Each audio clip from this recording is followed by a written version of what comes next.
Hello everyone, আমি ঋতিকা। তোমরা দেখছো ঋতিকা লাইফস্টাইল। আশা করছি তোমরা খুব ভালো আছো। আমি খুব ভালো আছি। সবাইকে গুড মর্নিং আর সকাল সকাল অনেক অনেক ভালোবাসা। আর এখানে ঘরে কাজকর্ম নিয়ে চলে এসেছি। আজ যেহেতু তেমনভাবে ঘরে কাজকর্ম ভিডিও তোমাদের সাথে শেয়ার করতে পারিনি, এই ঘর রান্নাটা বিশেষ করে এই ঘরদোর মুছে নিচ্ছি, তারপর যাবো হচ্ছে স্নান করতে। আর আজকে রান্নাবান্না তেমন কিছু করিও নি, তেমনভাবে করেছি।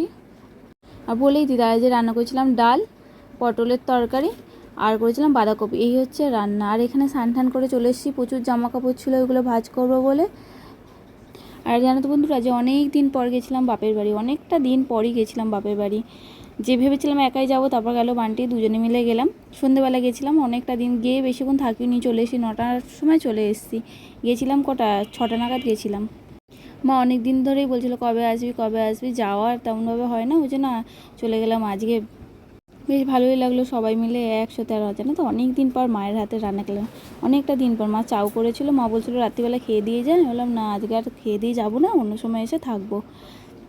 একটু মনটাও খারাপ হয়ে গেছিলো যে চলে এলাম এতদিন পর। না রে, ইচ্ছা ছিল তো একটু থাকা তো আর হয় না তেমনভাবে, ইচ্ছা ছিল একটু থাকবো, কিন্তু যা হয়। কিন্তু মা চাউটা করেছিল খুব সুন্দর। আমি রান্না করি তাও এত সুন্দর হয় না, মা এত সুন্দর চাউ রান্না করেছিল। মায়ের হাতের রান্না তো মায়েরই মতো হয়, তাই না?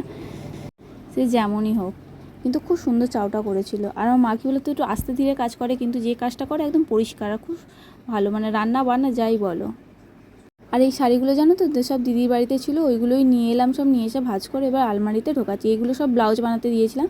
আর আমার দিদি বাড়ি মায়ের বাড়ি যেহেতু কাছাকাছি, এর আগেও বলেছি, ওইখানে ব্লাউজ বানাতে দিতে যাই। ব্লাউজ মেন গেছিলাম জানো তো, ব্লাউজের জন্য একটা কটা 3টে ব্লাউজ বানানো দেওয়া আছে, ওই জন্য দেখতে গেছিলাম। আরও ও একবারে দিদি বললো তাহলে আসবে শনিবার দিন, তাহলে শনিবার দিন দিদি একবারে সব কটা ব্লাউজ নিয়ে চলে আসবে। দিদি শনিবার কি রোববারের মধ্যে একদিন আসতে পারে।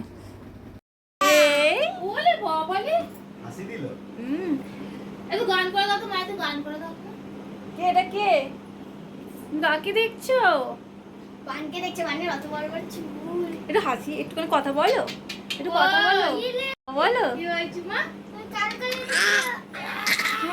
ক্যামেরা দেখে বেশি করছে। আর এই বাচ্চাটাকে দেখছো তো, এই বাচ্চাটা হচ্ছে পাশে বাড়ি, দিদির পাশে বাড়িতে থাকে। সোনাকে বলেছিলাম যা শোনা আবার নিয়ে আয়, তো ও আবার নিয়ে এসে, ও আবার বান্টি করলে জানো তো, খুব একটা বাচ্চা কাচ্চা যায় না দাঁড়িয়ে এইসবের জন্য। কিন্তু এই বাচ্চাটা গেছিলো আর এত হাসছিল যে কি বলবো। আর এটা হচ্ছে আমার মায়ের বাড়ি। এই সোনামা চলে এসছো, দিদুন আর ও দুজনে মিলে এত ঝামেলা করে। সোনামা আর সোনামার দিদুন দুজনে মিলে ঝামেলা করে বসে বসে, দেখছো মুখ চোখ করছে দিদুনের সাথে। আর এখানে বান্টি খেয়ে নিচ্ছে, এখানে ভাইও কম্পিউটারে কি কাজ করছিল। অনেকদিন পর মা আমাকে খাইয়ে দিল। আগে যখন খেতে চাইতাম না বিয়ের আগে, তখন মাকে কী বলতে বলো তো, আয় আমি খাইয়ে দিচ্ছি, তাহলে তুই খেয়ে নিবি। তখন আমাকে দিয়েছিল মা, তাও খাইয়ে দিল। দুগাল আমি খেতে চাইছিলাম না, মা তাও জোর করে দুগাল খাইয়ে দিল। আর এরকমই বিয়ের আগে করতো, জোর করে খাইয়ে দিত। আর এই যে আমার বাবা। আর এইখানে বাড়ি চলে এসেছি। তারপরে চলো বন্ধুরা, ভিডিওটা আজ এখানে শেষ করলাম। সবাই ভালো থেকো, সুস্থ থেকো, টাটা।